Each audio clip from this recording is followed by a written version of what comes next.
I'm what you would call a collector of bootleg Pokémon games. Pokémon Diamond and Jade, Chaos Black, etc. It's amazing the frequency with which you can find them at pawn shops, Goodwill, flea markets, and such. They're generally fun, even if they are unplayable, which they often are. The mistranslations and poor quality make them unintentionally humorous. I've been able to find most of the ones that I've played online, but there's one that I haven't seen any mention of. I bought it at a flea market about 5 years ago. Here's a picture of the cartridge, in case anyone recognizes it. Unfortunately, when I moved 2 years ago, I lost the game, so I can't provide you with screen caps. The game started with the familiar Nidorino and Gengar intro from Red and Blue. However, the press start screen had been altered. Red was there, but the Pokemon didn't cycle through. It also said Black version under the Pokemon logo. Upon selecting New Game, the game started the Professor Oak speech, and it quickly became evident that the game was essentially Pokemon Red version. After selecting your starter, if you look at your Pokemon, you had, in addition to Bulbasaur, Charmander, or Squirtle, another Pokemon Ghost. The Pokemon was level 1. It had the sprite of the ghosts that are encountered in Lavender Tower before obtaining the Slift Scope. It had one attack, Curse. I know that there is a real move named Curse, but the attack didn't exist in Generation 1, so it appears it was hacked in. Defending Pokemon were unable to attack Ghost.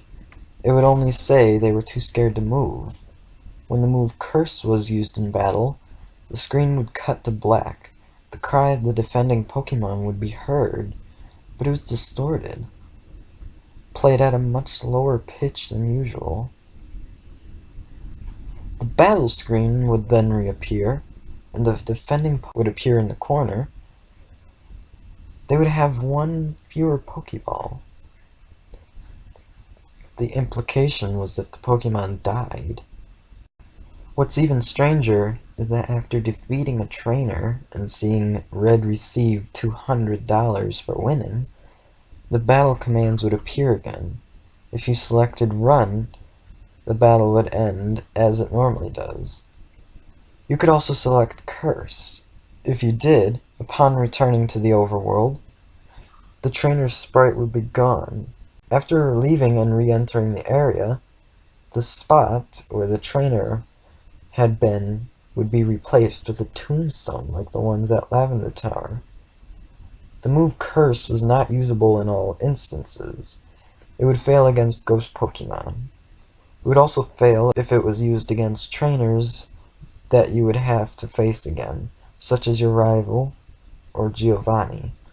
It was usable in your final battle against them, however. I figured this was the gimmick of the game, allowing you to use the previously uncapturable ghosts. And because Curse made the game so easy, I essentially used it throughout the whole adventure. The game changed quite a bit after defeating the Elite Four. After viewing the Hall of Fame, which consisted of Ghost and a couple of Pokemon I used for HMs, the screen cut to black. A box appeared with the words, "Many years later." It then cut to Lavender Tower. An old man was standing, looking at tombstones. You then realized this man was your character. The man moved at only half of the normal walking speed. You no longer had any Pokemon with you, not even Ghost, who, up to this point, had been impossible to remove from your party through depositing in the PC. The overworld was entirely empty.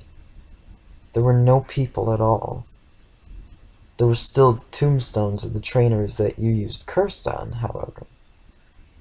You could go pretty much anywhere in the overworld at this point, though your movement was limited by the fact that you had no Pokemon to use HMs. and regardless of where you went, the music of Lavender Town would continue on the infinite loop.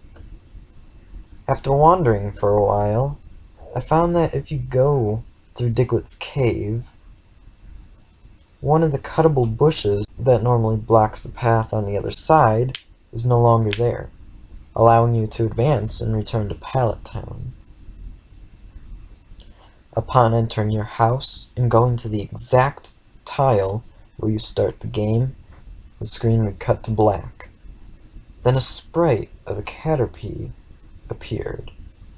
It was then replaced by a Weedle, and then a Pidgey. I soon realized, as the Pokemon progressed from Rattata to Blastoise, that these are all Pokemon that I had used Curse on. After the end of my rival's team, Youngster appeared, and then the Bug Catcher.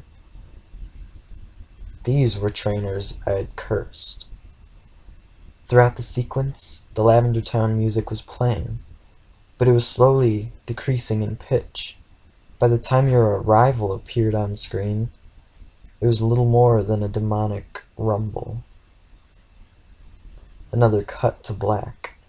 A few moments later, the battle screen appeared.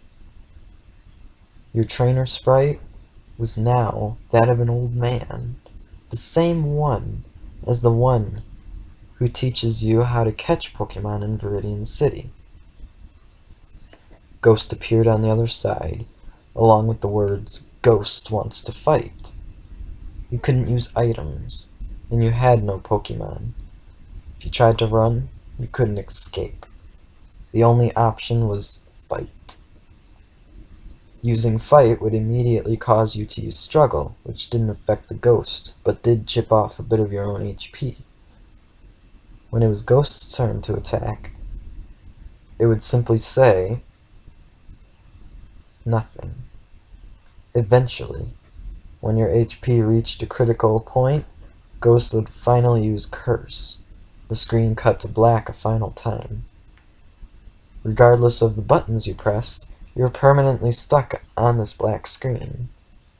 At this point, the only thing you could do was turn the Game Boy off. When you played again, New Game was the only option. The game had erased the file. I played through this hacked game anyways, many times, and every time the game ended with this sequence. Several times I didn't use Ghost at all, though he was impossible to remove from the party. In these cases, it did not show any Pokemon or trainers, and simply cut to the climatic battle with Ghost. I'm not sure what the motives were behind the creator of this hack.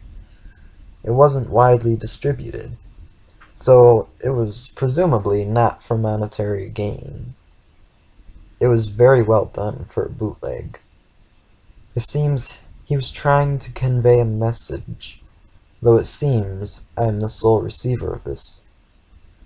I'm not entirely sure what it was. The inevitability of death? The pointlessness of it? Perhaps he was simply trying to morbidly inject death and darkness into a children's game.